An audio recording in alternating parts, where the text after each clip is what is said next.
According to the Peterson Institute of International Economics, despite a health catastrophe and one of the worst economic downturns in American history, startup businesses actually grew in the United States last year. From 3.5 million in 2019 to 4.4 million in 2020, which signals a 24% increase.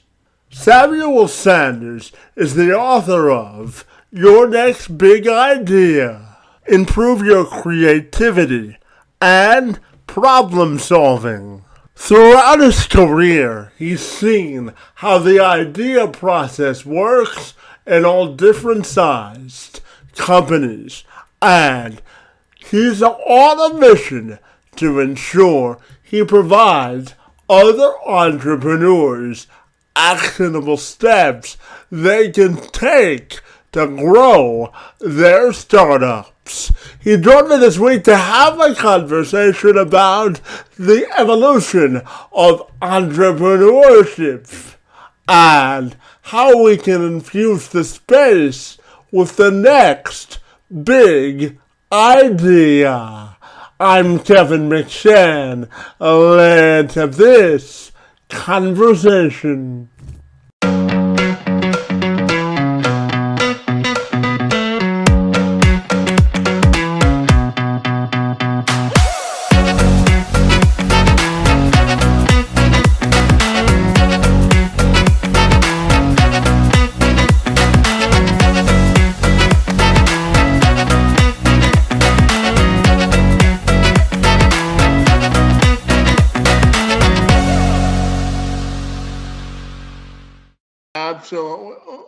Absolutely, Sam. I appreciate that. But if you're ready, I'll welcome you to the program, and I'm excited to talk to you this afternoon all about the idea process. Great to see you this afternoon, and thank you so very much for being here. Yeah, let's do it. I'm excited as well. Absolutely. Now, Sam, you tell me that parts of your career have allowed you to view the idea process in a different format or way. So I'm wondering how you embrace the idea process and what that means to you, buddy. Yeah, and Kevin, thank you so much for having me. I think with my career, I have had the opportunity to work for a Fortune 500 company in business development. I've had the opportunity to work for an Inc. 5000 fastest growing company in R&D and start companies myself. And so the way that each of these different size companies looks at ideation is slightly different. And it's very easy to just get caught up in our regular day-to-day processes and get stuck without being able to be creative. We don't really give ourselves time to come up with ideas. It's never really a priority. And so what ended up happening is I was noticing this and working in areas that required a lot of different ideas and creativity, especially starting your own business, and just put together a guide so that, which is the book, Your Next Big Idea, to try and help people, walk people through the process, what it means to find and come up with an idea. Yeah, very, very cool. And tell me, buddy, I'm also curious to ask you about during all of your experiences in business, whether it be starting a startup or being a part of one, I'm wondering what's the biggest lesson you've learned in business? Wow. Well, there are so many great ones, but what I will say is watch out and don't get stuck. I think we are people of repetition, and so we go through the same motions over and over again. And that repetition can hurt creativity. It can hurt your ability to try and get towards your goals, especially if you're not pushing yourself to into changes, into areas where you can learn something new. So as soon as you start feeling that stuck motion or where you're not really learning anything anymore, I would say it's time to try and move on to something new. Not necessarily a new company, but a new at least learning path. And so I think working at all of these different size companies, starting companies myself, it's really important that you keep yourself moving in a forward direction. And when we talk about research and development, I'm also curious to get your thoughts on how would you define innovative approaches to both research and development when you're looking to start a business or a new venture? Yeah, so the first step of coming up with any innovative idea is really being able to hone in on a problem, a need someone has, or a want. So just giving an example, a problem would be something like, oh, I, am having trouble, let's say, like cooking food, and I want an easier way to cook this dish. And so, there's like, that's a little problem, like maybe there's a kitchen appliance you can create to fix that. A want is something that like people desire, like a concert, like people want to, go find activities, and needs are things that people feel like they can't live without. And so that would be something for me, like I keep a glass of water next to my bedside when I sleep. And I feel like, even though I don't necessarily need it, I feel like I need it. It's almost like an auxiliary need. Otherwise, I struggle sleeping. So if you can hone in those problems, needs, or wants, then you can get that first step. The next step is once you figure out a problem, especially as an entrepreneur, it's important to look at the status quo and think about how you can try and push or break some of the rules around what that problem is. So maybe with this kitchen appliance, maybe it's something that, doesn't even need to like touch the food at all. Maybe it's just a different way of setting up things. Like how can you challenge what is happening in that with that problem? And so those are the two foundational starting points to the research and development. The second part is the research part, where you're doing the market research. You need to figure out what kind of resources you have. And you need to be able to share your idea and get feedback. And that's really critical too. Yeah, absolutely. And Sam, I'm also wondering your thoughts on the fastest way to scale or grow a business while minimizing mistakes. Yeah, it's a fine balance to do. I think one of the strategies that I would say is don't overscale when you're not ready. It's really got to be something where you have the foundation beforehand. I always build on customers. So if you have your first few customers, then you build on them, create testimonials, build on them, and as you build on them, it'll naturally scale faster as you have more customers and you're able to build up more customers. But pushing that process, if you're not necessarily ready, is something that can be a little bit dangerous. But I would just say that in the end, it's really about providing value to your customers. So when you're thinking about pushing to scale, whether that's an injection of funding or whether that's a massive growth within the company, think about and make sure you still can provide that value consistently for your customers. And Sam, I know that you were a co-founder of a company which at its peak offered training clothing to the 2016 Olympic athletes while they were preparing for the game. So I'm wondering if you could tell me about the company and being exposed to that experience while working with athletes. Yeah, so that company was Wondershirt. I had a great partner while I worked on Wondershirt, Michael Shaw. And we worked together to create training clothing for athletes that used nano fabrics, which at the time, back in 2016, that was very new technology. Now Under Armour and Nike and all of the big brands use nano fabrics.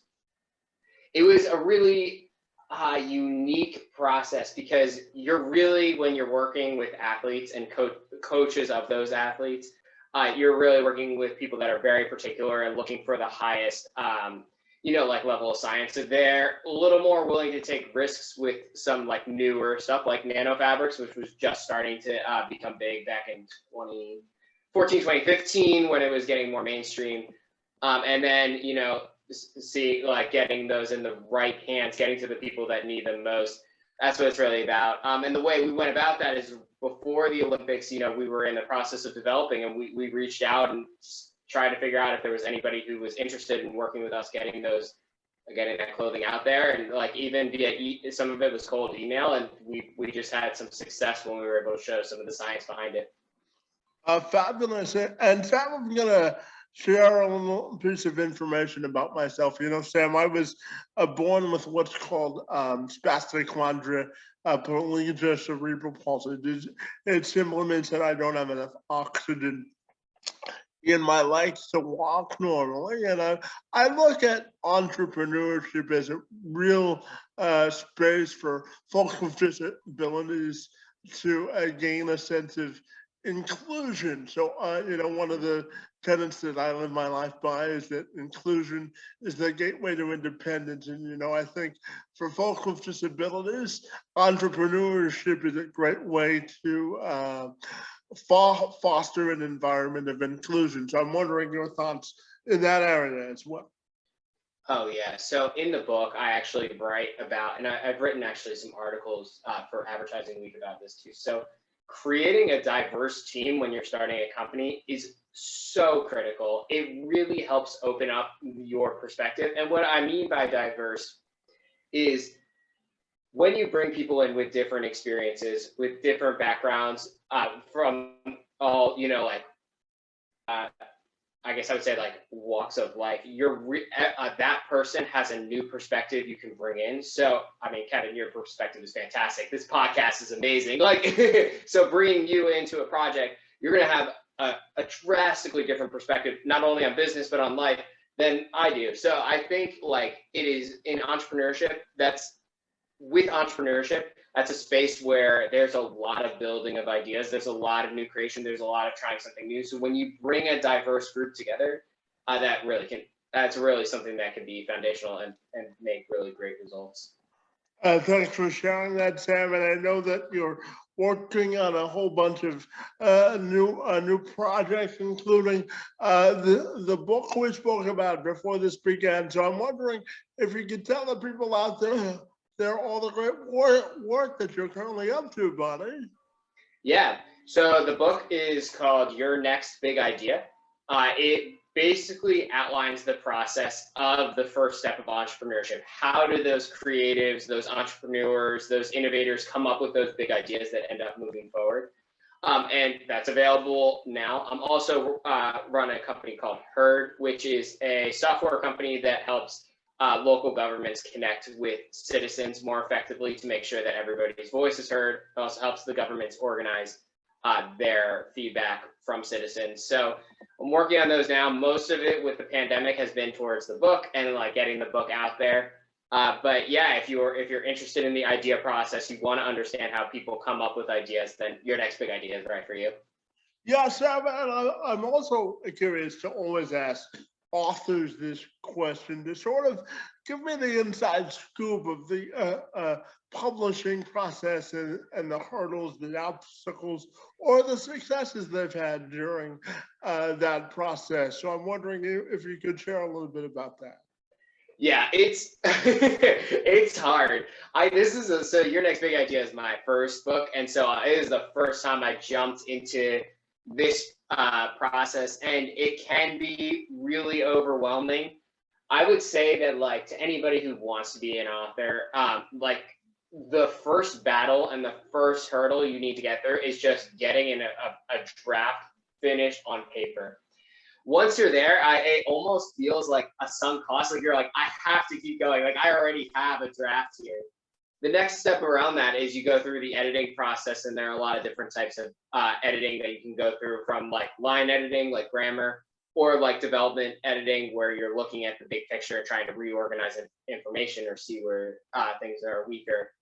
And then after that, you go through the design process, where you're like creating a cover and designing the interior and setting up the ebooks. And then you can go to agents to go try and work with a big publisher. I went through a self-publishing process. So I went through Amazon and Ingram, which is the biggest book distributor, so you can get the book in bookstores. So that's kind of like the run through. But I would say if you're an author or you're interested in being an author, you have to start with just getting a draft out there. It doesn't have to be good. It's just a first draft. Just get like a completed draft on paper. Yeah, absolutely. And Sam, you also tell me that your career experience has allowed you to look at the world and the idea of both creativity, problem solving, idealism, and being innovative in a different angle than most people would expect. So I'm wondering if you could dive deeper into that for me this afternoon. Yeah. So one of the things that, because I've had the opportunity to start companies myself, but also work for very large companies, you can see how they look at ideas differently. Once somebody takes the entrepreneurial leap, you have a totally different perspective of entrepreneurship being inside it. Versus there's also entrepreneurs, like people that are inside of companies creating really innovative ideas as well, and those follow a lot of the same processes, but also some different processes. And so I've watched what it looks like with the inside in development of ideas inside companies, your own development of ideas, and that's like why I put together your next big idea.